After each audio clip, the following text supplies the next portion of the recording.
Hello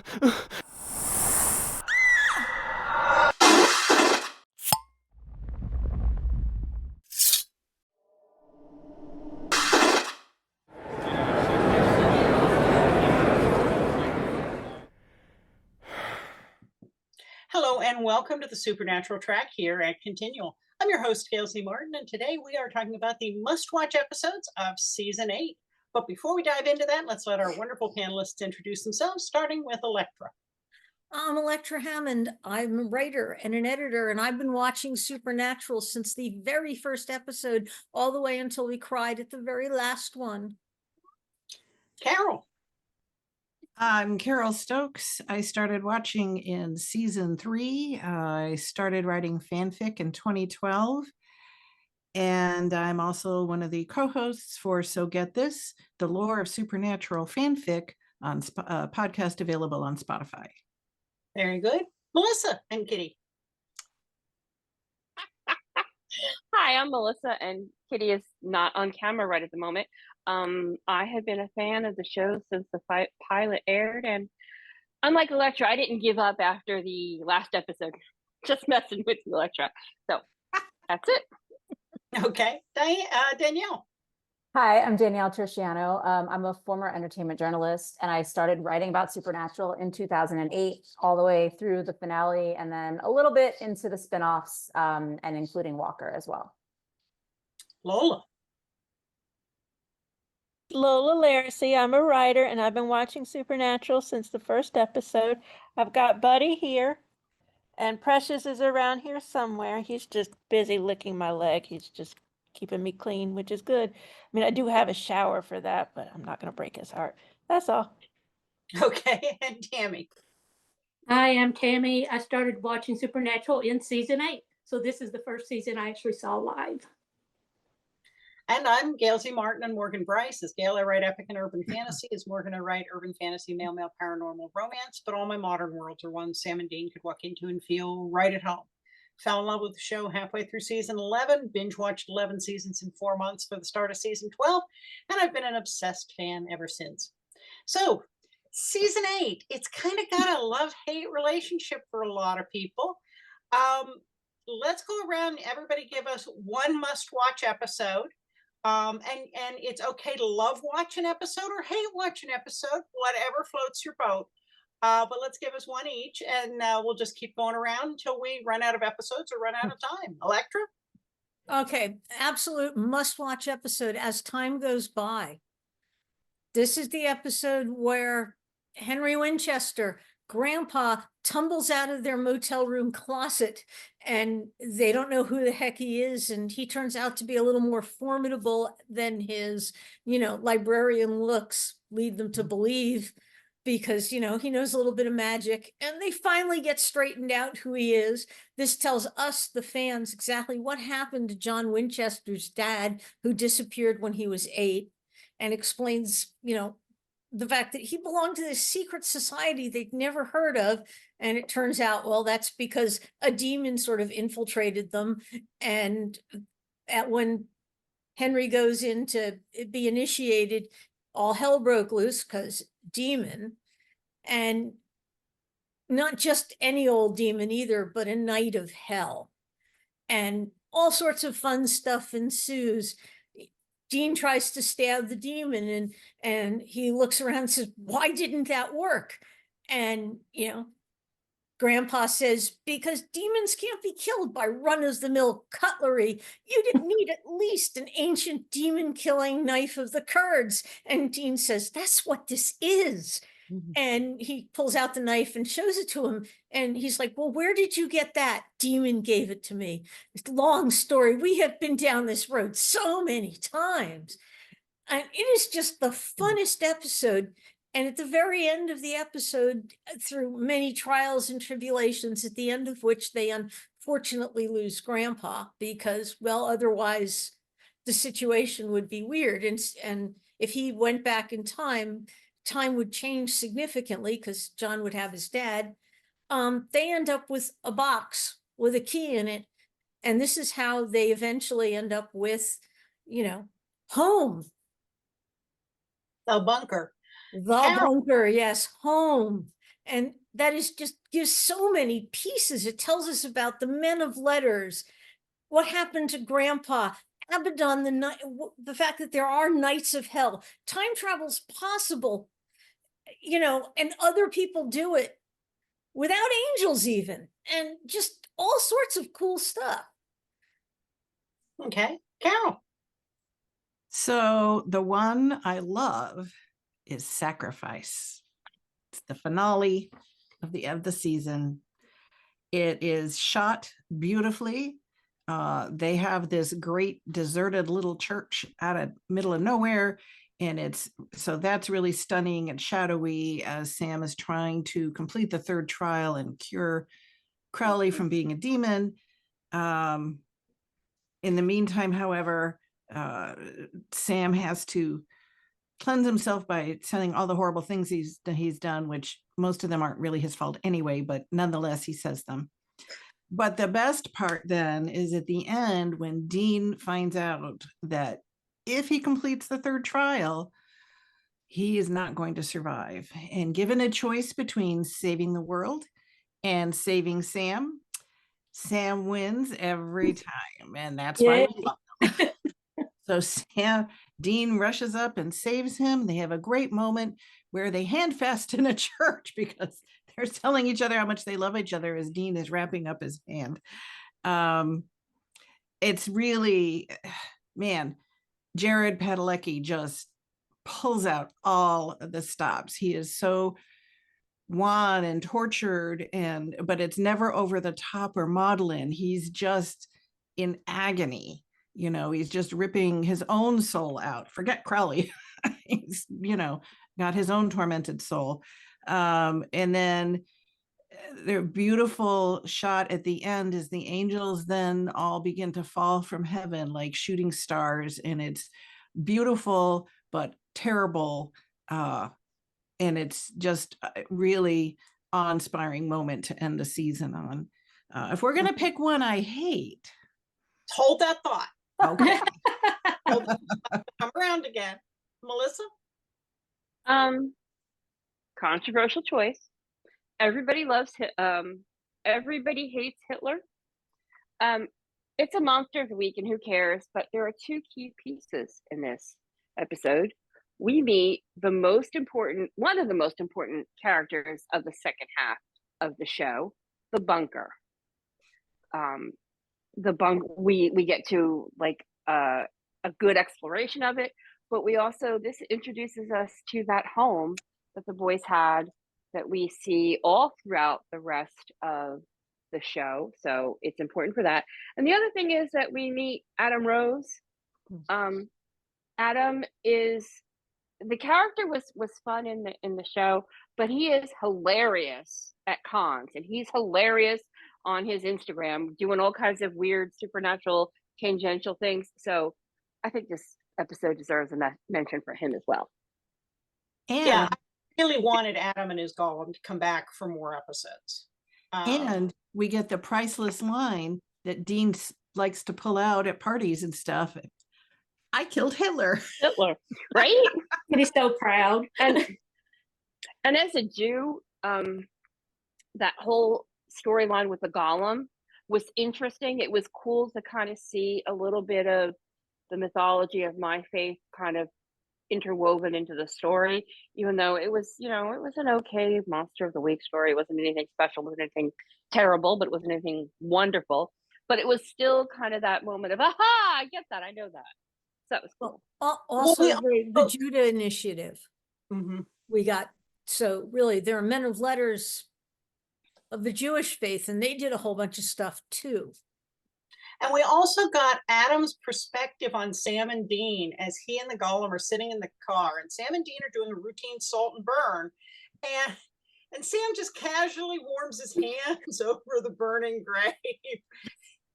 And it's no big deal because it isn't to him. And Adam's going, they're psychopaths. Which, if you were sitting in his spot, you'd think so too. So yeah, so many great moments in that one. Danielle. This may feel like a little bit of a cop-out, but when I think of must watch, I usually think of premieres and finales, and I don't feel like every season it actually warrants it, but I do think in this season, the premiere episode we need to talk about Kevin is one that I tell people, if you are going to learn about season 8, start there, even if you then skip ahead a bunch. Obviously, it's being the premiere, the joke is always like, well, how are you going to get the boys back together? Because Dean went to purgatory and Sam went off to do his own thing. And they were separated at the end of so many finales that I honestly went into this initially with very low expectations of where we'd find how they meet up again. And I really I know this is controversial, but I really liked what they did, where they gave Sam the chance to have a normal life, to then have to be pulled back out of it again.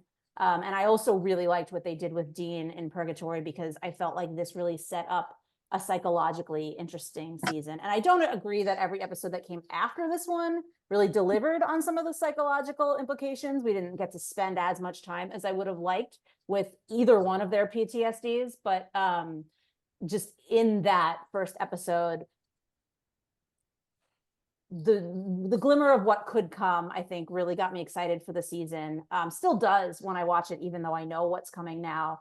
And then obviously, you know, the Kevin is he's in the title, and like we talked about it in the season 7 must-watch episodes. I love Kevin, and this was a chance to really get to know more about what's going to happen with Kevin and into that new mythology as well, which is also something I talked about. Just like, I'm a big mythology person and I want to see that serialization.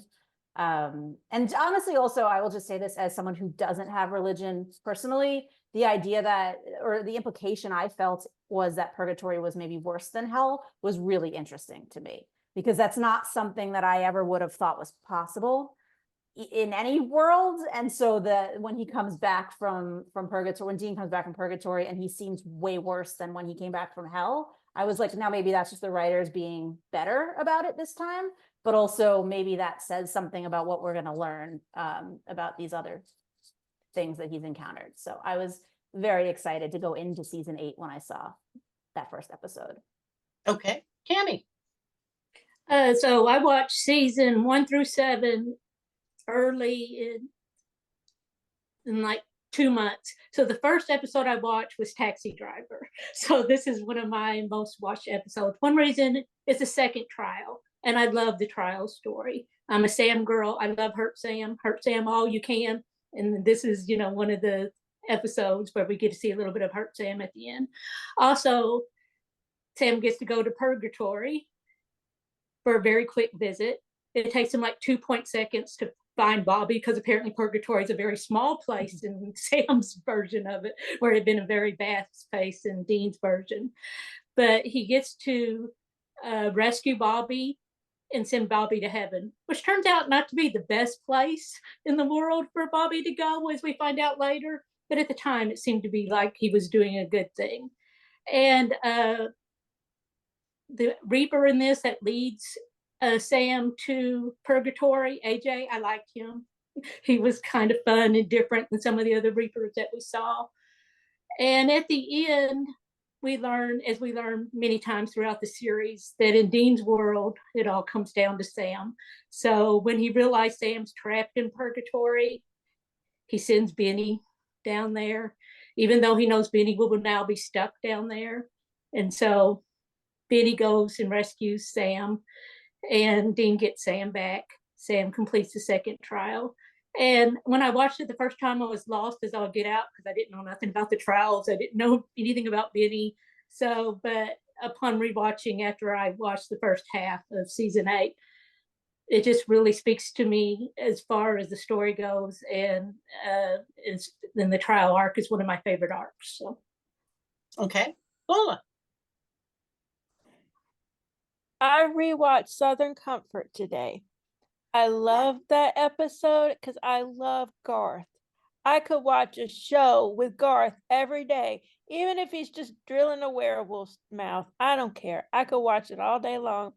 And I love that he's a Texas Ranger, because they don't even mean to, but they're foreshadowing, you know, Jared Padalecki's next show. And I love that. I love seeing DJ Squalls being swallowed by that outfit. I mean, he is the most un-Texas Ranger looking person in the world, but you know, he's got the hat, he's got the fringe, he's got 5 phones, and I love how he's portable. You know, Bobby was always at his house and he had his little setup with all the phones and everything.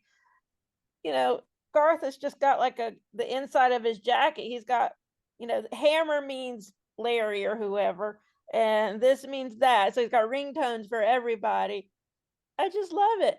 And I mean, I felt so bad for Garth because Dean was so mean to him. And Dean did not have a reason to do that. I get Dean's upset, Bobby's dead, but you know, no reason to take it out on Garth. Garth didn't do it. Garth's doing the best he can. And I loved Garth trying to learn to do Bobby's words. And of course, Dean calls him on it. He did idiots wrong. He did balls wrong. But then at the end, he went balls when his car wouldn't start. He got it right. And there's another little joke that I loved, which was a very kind of morbid joke, but I liked it anyways. When Garth and the boys are they're visiting, I guess they're at the coroner or whatever, and they're talking about the man who, you know, he got basically ripped apart by his tool. And oh, it's a hospital, that's right. And the wife who did it, she said something like, oh, I just got bits and pieces, you know, meaning like just bits and pieces of a conversation or something. And Garth was just trying so hard not to laugh. And he kept, or was it Dean who was laughing? No, I think it was Garth who was laughing. And he was just like looking at Dean and saying like, you get why that's funny. And meanwhile, the woman is there. She just killed her husband. She's traumatized. And even Dean's like, no. And Garth is just tickled pink about the little joke he made in his head. So I just love it. Garth's my favorite, and I vote for Garth to have a spinoff. It needs to happen now. Okay. I'm going to go with LARP and the Real Girl. I mean, we got Felicia Day back as Charlie Bradbury, and she is the Queen of Moondor. She is LARPing. And after the boys got introduced to the word LARPing in Monster at the End of this book, when somebody thought they were LARPing as Sam and Dean from the Carver Edlund books, and again in the Supernatural Convention episode, now they actually get to see real Renfest style LARPing. And so of course there's a mystery, there's a dark fae that actually ends up being a real dark fae. Unfortunately, Charlie and the very pretty fae don't get to continue their love affair. And Charlie tells us, if the tent's rocking, don't come a knocking. And then in the end, we get to see Dean do his Braveheart spiel and see Sam and Dean in costume for a LARP. And Sam in a ponytail. Yes, and with face paint. And so there were just a lot of great moments, pardon me, in that episode. And it's always wonderful to see Charlie again. And there's contributed a great moment to the gag reel for that season where Dean has delivered his speech and they turn and they all start running and he's in like leather boots that have no traction and he just wipes out. Yeah. Oh, man. We are ready for round 2. Elektra. Blood Brother. Benny is one of my favorite characters, and I made that no secret. And this is where we find out just how close Benny and Dean became. Well, we knew there was something going on when, you know, Dean obviously carried him out of purgatory, but, you know, he called and Dean just said, look, I got to go do something to Sam. And he goes to where Benny is and helps him out, you know, and Benny is in serious trouble, and Dean brings him some blood from a blood bank and takes some care of him. And it turns out that Benny had, you know, attacked a whole bunch of vampires and they were dead, but he wasn't in great shape. And he's trying to straighten out what happened to the people who betrayed him and killed him and sent him to purgatory. And it's a whole long story about his maker and the woman he was in love with, who are both still alive and still, you know, not ready to take him back in. And in the end, him and Dean and Sam end up killing the whole bunch of them. And Sam is not ready to accept that Dean has a friend who's a vampire. Sam, who's made friends with all manner of people who are not human is just not ready to accept a vampire because, well, vampires are bad. And there's just no gray area there. Werewolves, okay. Oh, I've forgotten what Amy Pond was. That he was going to Kitsune, okay. But vampire, no chance. No matter how much this guy helped you out, I'm just not comfortable with it. Well, I mean, he was jealous. Yeah. Because I mean, he liked that's really what it is. He was jealous. Sam was jealous of the relationship between Dean and Benny. When Dean referred to Benny as his brother, Sam gets really pissed off about it. Like, Sam is jealous of their relationship. I never really read that as Sam being mad that Benny was a vampire. He was using that, to me, he was using that as the excuse for him being pissed that his brother had somebody else he was close with. And Sam and Dean were on the outs at the moment because of Amelia. So that just meant Dean being close to anybody else who wasn't Sam was really upsetting. So, yeah. Dean seems to make friends pretty easily. Yeah. I think he also, like, my interpretation of Benny, like, obviously purgatory is a terrible place and you meet allies in those types of places. But my interpretation of how close he got to Benny was also like, that's part of Dean's own insecurities in a lot of ways. Like, he needs someone there. He can't be alone. Like, he's always had Sam. He didn't have Sam in purgatory. He was in purgatory for a while. He latched on to Benny. No, I got the, you need somebody to watch your back there. That too. I mean, you just can't survive in purgatory. Right. And, he had Cass there, but in the end, Cass didn't leave with him. Right. So he just has Benny from his time there. And they portrayed that as just all it was fighting and evil. And we fought more and we killed more guys. And then more people chased us and we fought them. And that's all it was. Yeah. So, Benny is his remembrance of a time when all they did was fight and kill people and go and kill more people. And Benny never let him down. Yeah. Carole. I'm going to go mid-season-ish with Trial and Error. It really kind of starts off as a monster of the week. We have a rich family full of obnoxious people. There isn't a rich family that really ever gets portrayed kindly and Supernatural. And this one is no exception. So they're all kind of rude and, bitchy and backstabby and all that stuff. But it turns out there's a hellhound, and this is where we kick off the trials. This is the first trial. Dean is bound and determined to do it. It doesn't play out that way, and we have that great image of Sam grappling with the hellhound, jaws slavering over his face and stuff, and he ends up killing it and being bathed in its blood, and therefore there's the first trial. He's now the one who's going to do it, which incenses Dean. He does not want his baby brother to be going through that. He should be doing it because he's older and bigger, and it's like they're 10 and 6 forever. They just cannot, they're just locked into that. So, but the bitchy family is really amusing. We really feel for the woman who in fact made the deal, who is not part of the bitchy family, but the woman who manages their stables and estate or whatever. And she's very nice, very down to earth.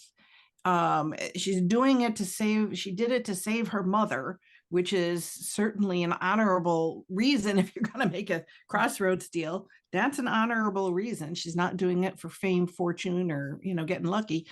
Or 3 inches. Or 3 inches.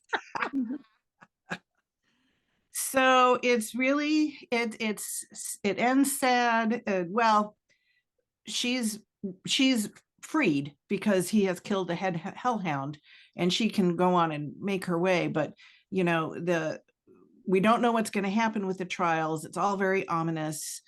They're going to be feeling their way through this. And I just really enjoyed the humor at the first part, and then the angst, and it was just nice and meaty, and good performances. Really, like I say, I really liked the guest star in this particular situation. Just a really nice, solid episode, combining Monster of the Week with a really good jump into the meaty part of the arc of the trials. Okay, Melissa. Since we already hit like everything that I had on my list, I'm going to revisit Southern Comfort, because there was a piece that we didn't talk about that I think is important to the overall rest of Supernatural. In this episode, Garth stands up to Dean. Dean is being mean. He's being a jerk.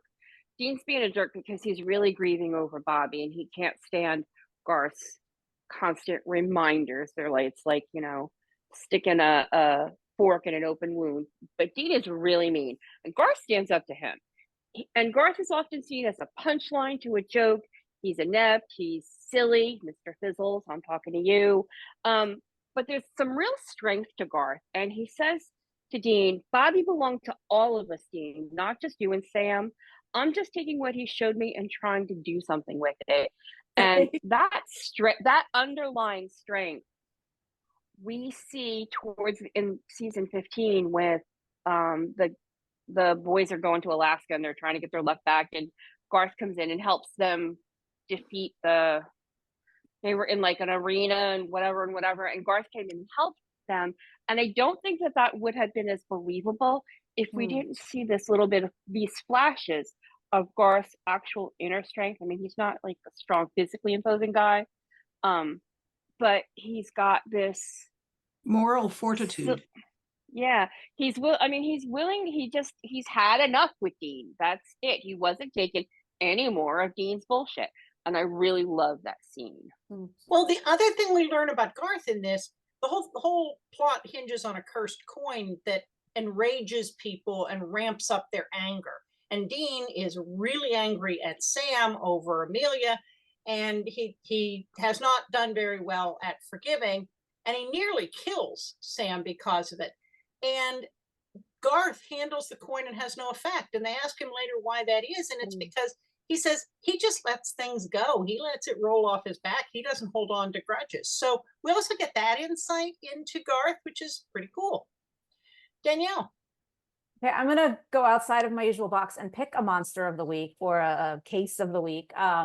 It's in the middle. Well, I guess it's closer to the beginning of the season, but Hunter I Heroicy, which I really like for some really privileged personal reasons. Admittedly, I was on set for part of that episode, and it was just so fun to see how they were doing some of those effects practically, or some of those cartoon images painted on set, and then obviously touched up in VFX. But I also, Mike Farrell as Fred, who is the guy that they go to help. That was casting that I probably never would have thought of, and yet was so excited by, because he's just such a legend that I feel like that there are a few people that have been on Supernatural of that caliber, and I was really excited to see him in the episode. But I also, if we want to tie it back, I do like the fact that it is a case of the week. They're going to look at a string of these deaths that have been like cartoony, and to figure out like how that's happening. And they have to go inside this man's head for that, which I think does speak in a different way to a lot of the psychological stuff that the season is trying to do with Dean and with Sam. And it's on, and even with Cass, I think to a degree, it's just on a different level. And so I loved that aspect the most. But then I will say that I did also enjoy, even though I will say that I felt like it took a little too much time away from the rest of the things that I thought were maybe more important for plot. But I did enjoy the flashbacks with Sam and Amelia, and like getting to see a little bit of the evolution of that relationship. And certainly the most important piece, arguably, of that relationship is that, we learn Amelia's husband is not actually dead in this episode. And that explains a lot about how things end up, and why, and who Sam is, and why we shouldn't be pining for their relationship, even if we want Sam to be happy in a normal, quote, life. Okay, Tammy. I'm going to pick Pac-Man Fever for a couple reasons. One reason is this is Trial Sam, so he's really sick enough that Dean wants to sideline him. So even though Sam kind of sneaks around and becomes part of the case. Second of all, we get Charlie. Anytime we get Charlie, that's a bonus point as far as I'm concerned. And then also we get Dean dressed up. Anytime you get to get Dean dressed up, it's going to, put everybody's heart flutter. That man looks really good.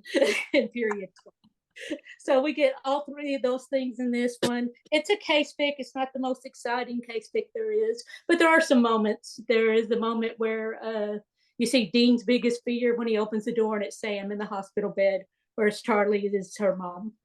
We see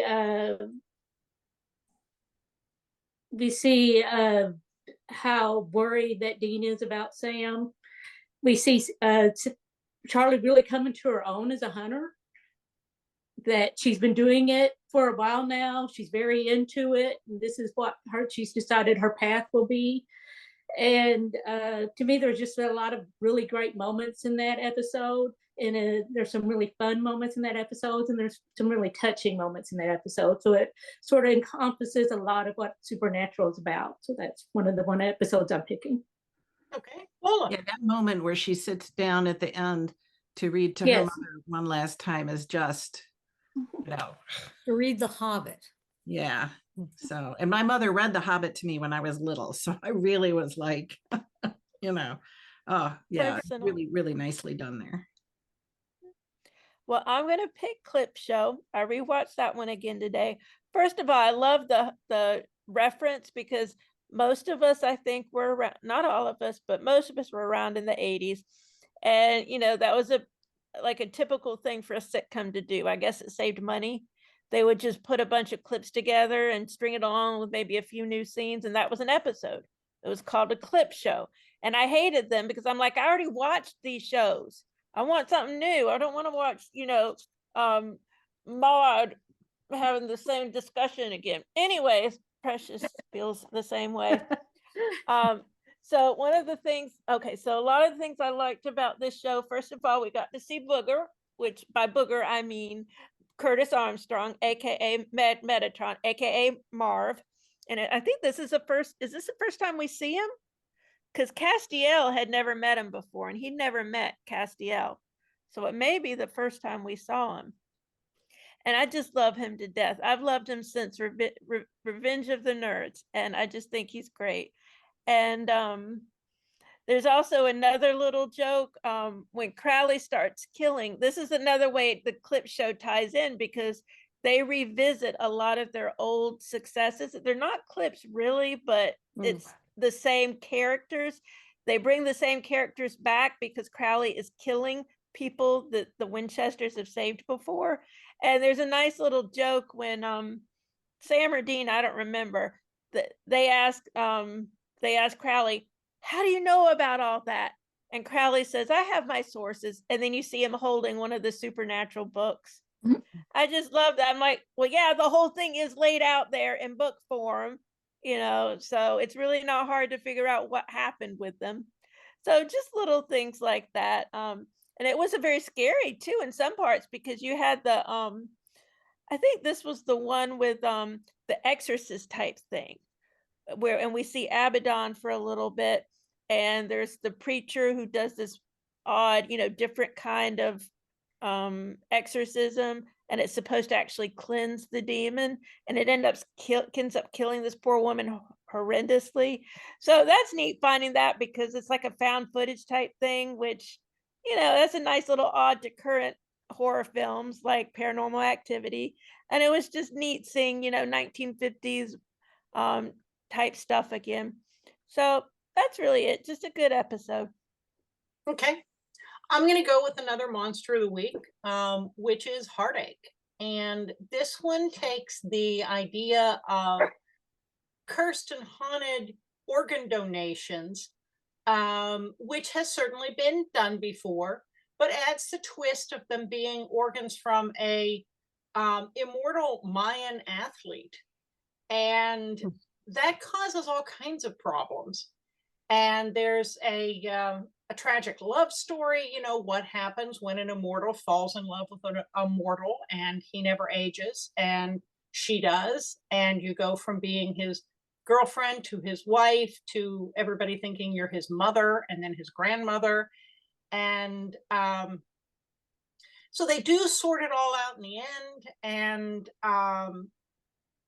the woman gets some degree of peace and closure, at least. It's a tragic love story, but I thought it was an interesting spin on the cursed organs, because that has been done so many times, but they kind of made it original and brought it to their own. Well, back to you, Elektra.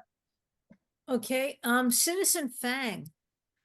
This shows us Benny once again working in a cafe that's actually owned by one of his descendants, trying to lead vestiges of a normal life, pretending to be human, just trying to deal with his family and help out his family. And it was just so touching. And of course, there's a hunter involved who can't leave it alone and comes after him. And meanwhile, Sam is trying to deal with the remnants of what's going on with Amelia. And part of that is because Dean is not playing fair with him about it. And Dean is trying to help out Benny and try and keep his hunter buddy Martin from killing Benny, and that doesn't work out. And it about killed me to see Benny go. It's not the last we'll see of Benny, but it really, I would have been content to know that Benny was down there cooking up jambalaya for you know, whoever stopped by this little cafe forever. Okay. I really love that Same. one. Carole? The Great Escapist. This is the one where we do meet Metatron for the first time. And they find out about the third trial. And it's just very interesting because we don't know anything about Metatron except what they're telling us right here, which is he's kind of nerdy, obviously bookish. He's not a mover and shaker. He's really kind of just in his own little thing, doing his own little thing. In retrospect, we're going to be like, oh, ha, ha, ha, wasn't that funny? But we don't know any of that yet. So it's just here they are, and they think they're dealing with this guy who just is not all that slick. But they do find out about the third trial. Of course, they were very puzzled. And one great comic moment is Cass is now trying to hide. And he comes up with this brilliant idea of hiding in a Biggersons because they all look the same. So he's in his little Biggersons, you know, at his table. And the only thing we notice is that his scenery behind him is changing, but everything else is the same. So the angels can't find him. I just thought that was inspired and amusing. Flash the where he was on the screen, so us poor mortals could tell. Yeah, so you know that was kind of a really that was inspired. Yeah, a quiet little but very amusing note in this in that episode, which makes you wonder if witness protection uses Waffle House for the same thing. I mean, maybe. Just not here in the Northeast because we don't have them. Yeah. Is that the episode where Sam gives his hero speech where he knows he's never going to be a hero, that he knew it from the time that he was a child? Is that the episode that's in? I was really on the bigger Metatron, where Sam talks about how he knows in life that there was something different about him, that he was. Yeah. Right, when he's walking down the hallway, and yes, that's a beautiful scene. Yeah. Melissa? What's up, Tiger Mommy? We see Linda Tran. Linda Tran, that was an amazing character. I loved her. And she's playing kind of that Tiger Mom stereotype. until we get to the tattoo parlor, and she's sitting there and she gives the whole, like, it's my first tattoo, which is just brilliant. And we get to see a lot of the sass that we see later in Linda's character. And I loved being able to see that. And then the other reason is we get some of Sam's chest in this episode. And anytime we get to see either of the guys without any portion of their shirt, it's always a win in my book. See, I would love to see them do a supernatural version of the movie Gunpowder Milkshake with Linda Tran, Jodie, Donna, Mary Winchester, and Charlie Bradbury. I think it would be absolutely phenomenal. And if you haven't seen that one, you need to watch it. Danielle? Yeah, I haven't seen that one, so now I'm confused. But I will Google it later. So a theme, I guess, now that I'm realizing I'm picking Goodbye Stranger, is that I also really like episodes where characters sacrifice themselves, whether intentionally or not. I mean, obviously in, Hunter I Heresy, Fred didn't die, but I would argue that like the state they have to leave him in is worse. So sorry to Meg. I don't think that what she goes through in Goodbye Stranger is good, but I'm just, my perspective is a little skewed right now.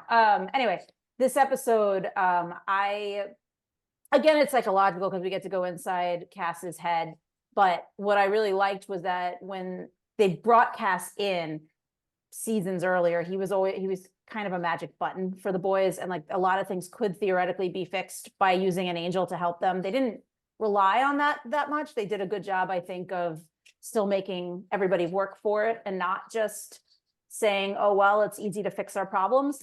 But by having him kind of be the villain here, it made it so much harder. And they find out he's the one actually killing the people that they're looking into, but they still don't quite know why. We get to find out a little bit more about why. And I think that was also a really interesting choice that, if I remember correctly, Robbie Thompson wrote the episode, so that Robbie made, in terms of, we got to see how Naomi is manipulating him, so that we understand a little bit more and can still feel like our Cass is in there somewhere and not completely turn on the character that so many people have grown to love. But I also honestly just, that scene with Meg, like that to me is the biggest, like that's probably why I'm talking about this episode and why I picked it as one of the very few I get to talk about, is just, I don't know, I love seeing her return. So I loved it. Okay. Tammy? I'm going to go with a really controversial one, I think. I'm going to go with Bitten, because they did try to do something different with that one. I like the third-party view of it, where these strangers are trying to figure out Sam and Dean and pretty much come to the idea that they're a couple that have been fighting and just got together, back together again, which is sort of the truth. Not that they're a couple, but they've been fighting and they just got sort of back on the same page. They're not quite there yet in Bitten. I like that it shows what could happen to a group of friends who know nothing about the supernatural, who get drawn into it, and the evil of it, how it sort of sneaks up on them, what the evil of it is. To me, it's just, it's such a different episode that I enjoy it, even though I think it's like rated the worst episode on Supernatural, or one of the worst. To me, I like it when they try to do different things. I like it when we get a third person view of the boys, because, we know what we think about Sam and Dean, but to see what a total stranger would think about them is a whole nother thing. And we get to see how we could see them work the case, but in a different way, because we're seeing it through these people's eyes and not Sam and Dean's eyes. So I really kind of enjoyed that episode. Okay. Lola? You're muted. There you go. Have we done Remember the Titans yet? Yeah. Okay, I like that one because they don't really do gods that much with a little g. I mean, I remember they did early on, and of course we learned that they exist, but they don't do it that much. And I like that this one deals with, I think they're Greek gods, if I remember. Isn't Prometheus Greek? And I like that. I grew up reading about that. That's in my wheelhouse. That's just stuff I've always heard about. And I love that, Middle America or wherever they are, there's a dude who's like, I keep waking up, I can't die, what's going on? Oh, he's a god. Who'd have thunk, right? I like that. I like that mixture of, regular dude and you're a god. That's a big Mm. deal. Well, he was punished for bringing us fire. That's what Mhm. Prometheus I know. is. Yeah. Yeah, By Zeus. makes sense. So I'm going to go with another love-hate episode, and this is and Torn and Frayed. Sam and Dean, have been at each other's. If they should be so happy to have each other's back, to have each other back, but they've been at each other since Dean got back. And a lot of the stuff they're lobbing at each other is pretty unfair. And I am not an Amelia fan. I do subscribe to the fan theory that it was originally meant to be a hallucination, Mm. and because it was I agree. shot soft focus. It was weird. And there was also a comment made that I've heard. I think it was the writer to someone saying things aren't always what they seem, but then it didn't deliver on that premise. And so I think somewhere in the writer's room, it went from Sam was actually probably in a coma, hallucinating the whole Amelia thing when Dean was gone, to, yeah, let's make it real. He hit a dog. But I'm sorry, it's not funny. such an unseemly. Yes, it is. But the best part about this episode is this is when Sam and Dean choose each other again. Yes. And Dean lets Benny go and says, dude, I just can't come anymore. You're going to have to handle yourself. And we see it, what it costs him, but Sam. And Sam does not show up at the motel. Amelia, unworthy person that she is, would have ditched her husband. I very carefully Who's sorted back through- from the dead? Who's back from the dead. Yeah, they were really close. I sorted through my first several possible descriptive words there for something that was more neutral. And so, but Sam picks Dean. It isn't even the morality of not cheating on Dawn or taking Amelia away from her war hero dead husband. It's Dean. They pick each other again. And, that's the heart of the show. And we had another shirtless Sam moment. Always a And good get rid of Amelia. That's the end of Amelia. Thank goodness. Yes. Yay. Bye-bye, Amelia. I just want to go back to something you said, Gail, because I laughed when you said, things aren't always what they seem. There was a party line when we used to do interviews. That was just the party line. I don't know that I don't want to take away anyone's fan theory. It very easily could have been that she was not supposed to be real. But I also want to say that, I think they used to just say that when they couldn't give us a real answer, because they were like, we can't tell you nothing, but we can't tell you the spoiler. And so we used to have a joke, or at least a few of us had a joke about the amount of times we would get one of those answers was a drinking game, because we would have very specific questions that we knew they couldn't quite answer, but instead of finding a way to give us something, they would usually say something like that, or watch and see. No, nobody can do anything with watch and see. So Watch anyway. this space. Yeah. Well, Mhm. but I just go back to that soft focus blurred. Yes. That's I always took that to mean it was his idealized life, and that's why we're seeing it that way. And it can never really be real for him, even if it was real for 6 to 8 months or however long we think I can't remember the timeline, but you're I An mean, fans are eternity. probably more astute. Maybe somebody did say somewhere it was a hallucination and then they had to walk it back. I don't know that, but I just thought it was funny Maybe. when you said that, because I was like, oh yes, I'm having my own PTSD right now. Maybe she's really Aphrodite That's- and she really can't stay because she's a goddess and she's got to move on. She's got stuff to do. that's Well, right. when they Amelia? bring the show back, maybe that's how they bring the Mhm. show back. And Yeah. nobody likes torturing Alfie. No. No one likes No. All right, folks. Well, we have blown through our time, and we've blown through most of season 8. And surprisingly, we loved more than we hated. So thank you guys so much for being here. Before we sign off, let's give everybody a chance to say where we can find you online. Elektra?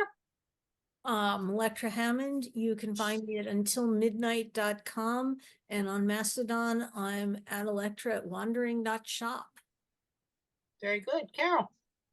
On Facebook, you can find me in the TFWNC group and on continual panels. And then also as Ellis Colton, I'm a romance writer, and you can find all of my social media on my Facebook page, and also at elliscolton.author at card.co. And my debut novella, Prescription for Love, is now available on Amazon. And Very it's good. Melissa? I will say I just ordered it for Christmas. So It is a good book, so we're all going to stop and say that. Yes. You can find me in the TFWNC Facebook group that Gail moderates, here on continual panels, and on Twitter, Tin Hat Daydreams. Mind the profile. Danielle? I'm still technically on Twitter. I refuse to call it X, and Instagram at Danielle TBD. And I'm more active on Instagram on my dog's account, The Real Mr. Archie. And he hurt Tammy? himself, so sorry. Oh, No, I'm sorry. He heard me say his name. So Oh. if you saw him run in, that's why. Tammy? Tammy _Ren, REN on Twitter, or I guess X as it's called now, but mainly on there I talk about fanfic. So if that's not your interest, don't follow me. Lola. My name's Lola Lariscy. You can Google me. I'm going to be the main person who comes up, but there's also going to be a lot of old ladies who I'm related to, and one day I'll be one of them. And I'm pretty easy to find at gailzmartin.com, morganbryce.com. All my social media is one or both of those names. So if you spell them right, you'll find me. I do run the Supernatural TFWNC group on Facebook. I'm a columnist for the Winchester Family Business blog, but most of the time you can find me here on Continual. So thank you all so much for a great discussion. Thanks to all of you for watching and listening. There will be more Supernatural coming up soon on Continual. So we'll see you online.